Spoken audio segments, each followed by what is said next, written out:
Welcome to new TV Telugu. ఎంతో అద్భుతంగా గణనాథుడి నిమజ్జనం జరిగింది. ఈసారి కూడా ఖైరతాబాద్ బడా గణేష్ మరో రికార్డ్ క్రియేట్ చేశాడు. ఆ విశేషాలు ఏంటో ఇప్పుడు చూద్దాం.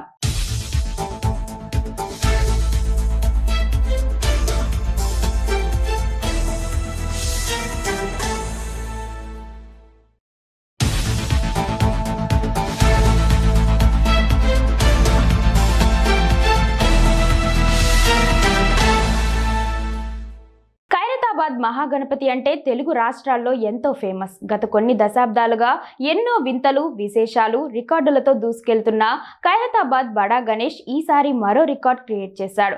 ఎప్పటిలాగే ఈసారి కూడా గణనాథుని దర్శించుకోవడానికి హైదరాబాద్ లో ఉండే వారే కాకుండా వివిధ ప్రాంతాల నుంచి, ఏపీ నుంచి కూడా భారీగా తరలివచ్చారు. దర్శనానికి వచ్చిన భక్తులు దేవుడికి కానుకలు సమర్పించడం ఆనవాయితీ.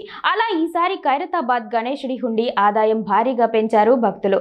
గణపతికి ఈసారి కనీ విని ఎరుగని రీతిలో హుండీ ఆదాయం వచ్చినట్లు గణేష్ ఉత్సవ కమిటీ వెల్లడించింది.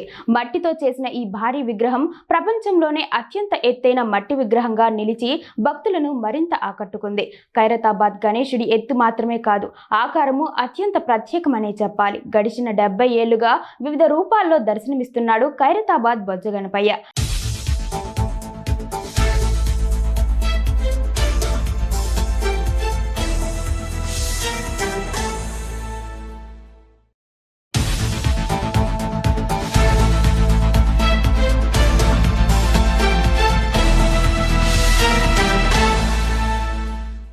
గతేడాది 63 అడుగుల వినాయకుడు భక్తులకు కనువిందు చేస్తే ఈ ఏడాది 70 ఏళ్లను పురస్కరించుకుని ఏకంగా 70 అడుగుల ఎత్తులో శ్రీ సప్తముఖ మహాశక్తి గణపతిగా భక్తులకు దర్శనమిచ్చారు. ఎలాంటి ఆటంకం లేకుండా గణనాథుడి నిమజ్జనం జరిగింది.